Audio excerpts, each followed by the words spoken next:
ಆ ಬೆಳಕು ಭೂಮಿ ಅನ್ನೋ ಪ್ರಕೃತಿಯನ್ನು ಸೇರಿದಾಗ ಈ ಸೃಷ್ಟಿಗಳೆಲ್ಲ ಯಾವುದೋ ಜನ್ಮದ ಋಣಕ್ಕೆ ನಾವೆಲ್ಲ ಒಟ್ಟಿಗೆ ಹೋಗ್ತಾ ಇದ್ದೀವಿ. ಕಲಹ ಅನ್ನೋ ಶಬ್ದವೇ ಅವರ ಡಿಕ್ಷನರಿಯಿಂದ ಅಳಿಸಿ ಹೋಗ್ಲಿಕ್ಕೆ ಸಾಧ್ಯ ಇದೆ. ಅಲ್ಲಿ ತನಕ ಅವುಗಳ ಭ್ರಮೆ ಇರುತ್ತೆ. ಆನೆಗೆ ಭಾರ ಇಲ್ಲ ಅಂತ ಆಮೆ ಸಣ್ಣ ಪ್ರಾಣಿ, ಅದಕ್ಕೇನು ಭಾರ ಅಂತ ಆನೆ. ಸತಿ ಪತಿ ಕಲಹ ಮೂರು ಶಬ್ದವನ್ನು ಬಿಡಿಸಿ ನೋಡುವ ಅಂತ ಅನ್ನಿಸ್ತು ನನಗೆ. ಸಹನೆಯಿಂದಿರೋ ರತಿ, ಸತಿ, ರತಿ ಅಂದರೆ ಹೆಣ್ಣು. ಪ್ರಜ್ಞೆಯಿಂದ ಬದುಕುವವನು ಪತಿ. ಒಂದು ಕಡೆ ಕಾನ್ಷಿಯಸ್ ಮುಖ್ಯ ಪುರುಷ ತತ್ವದಲ್ಲಿ, ಇನ್ನೊಂದು ಕಡೆ ಹೆಣ್ಣು ತತ್ವದಲ್ಲಿ ಸಹನೆ ಮುಖ್ಯ. ಪುರುಷ ಅನ್ನೋನನ್ನು ಸೂರ್ಯ ಅಂತ ತಗೊಂಡ್ರೆ ಬೆಳಕು, ಆ ಬೆಳಕೆ ವೀರ್ಯ ಆಗೋದು ಆಹಾರದ ಮೂಲಕ. ಆ ವೀರ್ಯ ಪ್ರಕೃತಿಯೊಳಗೆ ಸೇರಿದಾಗ ಒಂದು ಸೃಷ್ಟಿಯಾಗ್ತದೆ. ಆ ಬೆಳಕು ಭೂಮಿ ಅನ್ನೋ ಪ್ರಕೃತಿಯನ್ನು ಸೇರಿದಾಗ ಈ ಸೃಷ್ಟಿಗಳೆಲ್ಲ ಆಗ್ತದೆ. ಇದೆರಡನ್ನು ತಲೆಯಲ್ಲಿ ಇಟ್ಕೊಂಡು ಇದನ್ನು ಮಾತಾಡಿ ಅಲ್ವಾ. ಭೂಮಿಯ ಧರ್ಮ ಯಾವುದು? ಸಹನಾ ಧರ್ಮ. ಪುರುಷನ ಸೂರ್ಯನ ಧರ್ಮ ಯಾವುದು? ಪ್ರಜ್ಞಾಧರ್ಮ, ಬೆಳಗು, ಕ್ಲಾರಿಟಿ. ಸೂರ್ಯನ ಬೆಳಕಂದರೆ ಕ್ಲಾರಿಟಿ. ಇಲ್ಲೇನೇನಿದೆ ಆ ವಸ್ತು ಎಲ್ಲ ಕಾಣುತ್ತದೆ ಬೆಳಕಿಂದ. ಕ್ಲಾರಿಟಿಯಲ್ಲಿ ಒಬ್ಬ ಮನುಷ್ಯ ಬದುಕಿದಾಗ, ಗಂಡ ಆದವನು ಬದುಕಿದಾಗ, ತಾನು ಗಂಡ ಹೆಂಡತಿ ಅನ್ನೋ ಭೇದ ಭಾವವನ್ನು ಅಳಿಸಿ, ನನ್ನ ಹಾಗೆ ಅವಳು ಒಂದು ಜೀವ, ಯಾವುದೋ ಜನ್ಮದ ಋಣಕ್ಕೆ ನಾವೆಲ್ಲ ಒಟ್ಟಿಗೆ ಹೋಗ್ತಾ ಇದ್ದೀವಿ, ಒಂದಿಷ್ಟು ಗುಣಗಳಲ್ಲಿ ಸಹನೆಯಿಂದ ಒಟ್ಟಿಗೆ ಹೋಗುವ ಅಂತ ಹೇಳಿದಾಗ, ಕ್ಲಾರಿಟಿಯಲ್ಲಿ ಬದುಕಿದಾಗ, ಎಥಿಕ್ಸನ್ನು ಇಟ್ಕೊಂಡು ಬದುಕಿದಾಗ ಕಲಹದ ಪ್ರಶ್ನೆ ಇಲ್ಲ ಅಲ್ವಾ. ಕಲಹ ಅಂದರೆ ಅರ್ಥ ಏನು? ಕಲ್ಮಶದಿಂದ ಕೂಡಿದ ಹಾವ ಭಾವ, ಹಕಾರ ಅಲ್ವಾ. ಸೊ ಹಾಗಾಗಿ ಹೆಣ್ಣಲ್ಲೂ ಹಾಗೆ ಅವಳು ಸಹನಾ ಧರ್ಮವನ್ನು, ತನ್ನ ಸ್ವಧರ್ಮವಾದ ಸಹನಾ ಧರ್ಮವನ್ನು ಆಚರಣೆ ಮಾಡಿ, ಹೆಣ್ಣು ಅಂದರೆ ದಯೆಗೆ ಸಂಕೇತ. ಸಹನೆ, ದಯೆ, ಲಜ್ಜೆ, ಭಯ, ಭಕ್ತಿ, ಈ 5 ಗುಣವನ್ನು ತಾನು ಅಧ್ಯಯನ ಮಾಡಿ ಚಿಂತನೆಗಳ ಮೂಲಕ ತಾನು ಆಚರಣೆ ಮಾಡಿದರೆ ಅವಳಿಗೆ 5 ಗುಣದಿಂದ ಅವಳು ಮುತ್ತೈದೆ. ಅವಳು ಮುತ್ತೈದೆ ಆಗ್ತಾಳಂತೆ. ಯಾಕೆ? ಅವಳು ಶಕ್ತಿಯ ಸ್ವರೂಪ. ಶಕ್ತಿ ಸ್ವಲ್ಪ ಯಾಮಾರಿದರೆ ಪೆಟ್ರೋಲ್ ಬಂಕ್ ಹತ್ಸತ್ತೆ. ಅದೇ ಶಕ್ತಿಯು ಬೆಳಗಿದ್ರೆ ಮನೆ ಬೆಳಗುತ್ತೆ ಅಲ್ವಾ. ನೀವು ಮೊನ್ನೆ ಒಂದು ವಿಡಿಯೋ ನೋಡಿದ್ದು, ಒಬ್ಬ ಲೈಟ್ರ್ ಹಚ್ಚಿಸಿ ಶಕ್ತಿಯನ್ನು ಹಚ್ಚಿದ, ದಗ್ಗಂತ ಉರಿತು.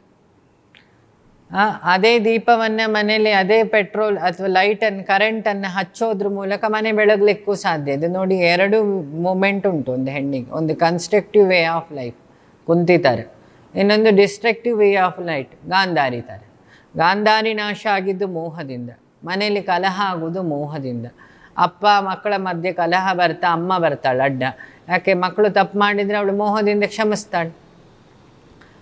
ಅವಳು ಗಾಂಧಾರಿ ಥರ ಆದ್ನು. ಕುಂತಿ ಥರ ಆದರೆ ತಪ್ಪಂತಿದ್ದು ತಾಳು. ಅಪ್ಪ ಧೃತರಾಷ್ಟ್ರಂತರ ಕುರುಡಂತರ ಆ್ಯಕ್ಟ್ ಮಾಡಿದರೆ ಗೊತ್ತಿದ್ದು ಏನಾಗ್ತದೆ? ಮನೆ ಹಾಳಾಗ್ತದೆ. ದುರ್ಯೋಧನ ಏನು ತಪ್ಪು ಮಾಡಿದಾಗಲೂ ಅಪ್ಪ ಮಾತಾಡಲಿಲ್ಲ, ಕುರುಕ್ಷೇತ್ರ ಆಯಿತು. ಕುರುಡುತನದಿಂದ ಕುರುವಂಶ ನಾಶ ಆಯಿತು. ಯಾವ ಕುರುಡು? ಒಳಗಿಂದವೂ ಕುರುಡು, ಮಮಕಾರದ ಕುರುಡು, ಹೊರಗಿಂದ ಅಂಧಕಾರದ ಕುರುಡು. ಈ 2 ಕುರುಡುವಿನ ಫಲ ಏನಾಯಿತು? ಒಂದು ವಂಶವೇ ನಿರ್ವಂಶ ಆಗಲಿಕ್ಕೆ ದಾರಿ ಆಯಿತು. ಸೊ ಹಾಗಾಗಿ ಸತಿ ಪತಿ ಕಲಹ ಹೋಗಬೇಕಾದ್ರೆ ಸತಿ ಸಹನಾ ಧರ್ಮವನ್ನು, ಪತಿ ಪ್ರಜ್ಞಾಧರ್ಮವನ್ನು ಆಚರಣೆ ಮಾಡಿದರೆ ಕಲಹ ಅನ್ನೋ ಶಬ್ದವೇ ಅವರ ಡಿಕ್ಷನರಿಯಿಂದ ಅಳಿಸಿ ಹೋಗ್ಲಿಕ್ಕೆ ಸಾಧ್ಯ ಇದೆ. ಮತ್ತು ಮೆಚ್ಯೂರಾಗಿ ಥಿಂಕ್ ಮಾಡಬೇಕು. ಒಬ್ಬರನ್ನೊಬ್ಬರು ಇಂಪೋಸ್ ಮಾಡಲಿಕ್ಕೆ ಹೋಗಬಾರ್ದು. ನಾನು ಮದುವೆ ನಾನು ಹೇಳ್ದಾಗ ಕೇಳಬೇಕು, ನಾನು ಹೇಳ್ದಾಗ ಕೇಳಿದರೆ ಮಾತ್ರ ಉದ್ಧಾರ ಆಗ್ತೀಯೇನೋ ಭ್ರಮೆಯನ್ನು ಬಿಡಬೇಕು. ಇವಳು ಅಷ್ಟೇ, ನಾನು ಹೇಳ್ದಾಗ ಕೇಳಬೇಕು. ಯಾರು ಹೇಳಿದ್ದು ಕೇಳೋದು ಬೇಡ.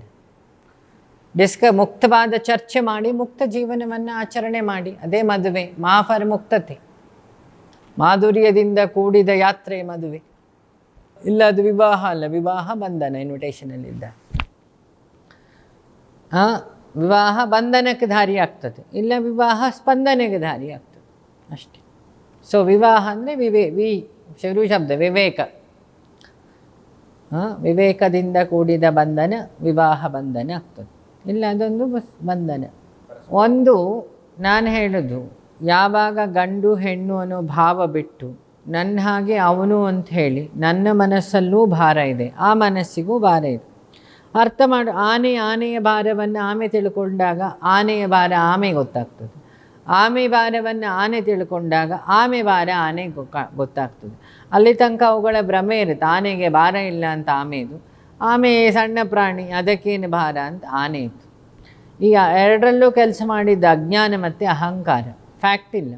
ಸೊ ಇಬ್ಬರು ಫ್ಯಾಕ್ಟನ್ನು ಇಟ್ಕೊಂಡು ಚಿಂತನೆ ಮಾಡಿದಾಗ ಯಾಕೆ ನಮ್ಮಿಬ್ಬರ ಮಧ್ಯೆ ಗಲಾಟೆ ಬರ್ತಾ ಇದೆ, ಎಲ್ಲಿ ನಾವು ಕಂಪೇರ್ ಮಾಡ್ತಾ ಇದ್ದೀವಿ, ಯಾವ ವಿಚಾರಕ್ಕೆ ನಮ್ಮ ತರ್ಕ ಕುತರ್ಕ ನಡೀತಾ ಇದೆ, ಯಾವುದನ್ನು ಮಾಡೋದ್ರಿಂದ ನಮ್ಮ ಸಮಾಧಾನ ಸರ್ವನಾಶಕ ದಾರಿಯ, ಇದನ್ನು ಥಿಂಕ್ ಮಾಡಿ ನೋಡಿದಾಗ ಅದಕ್ಕೆ ಸೊಲ್ಯೂಷನ್ ಸಿಗ್ತದೆ.